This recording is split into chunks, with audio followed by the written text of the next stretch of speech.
किसदा नाम लवा मेरा यो कहना है बच बच के रहना है। दुनिया मतलब दी दुनिया मतलब दी दुनिया मतलब दी दुनिया मतलब दी मतलब दे रिश्ते ने मतलब दी यारी है।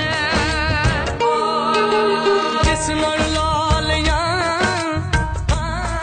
जिवें निभियां निभा लियां निभा लियां अस जिस नाल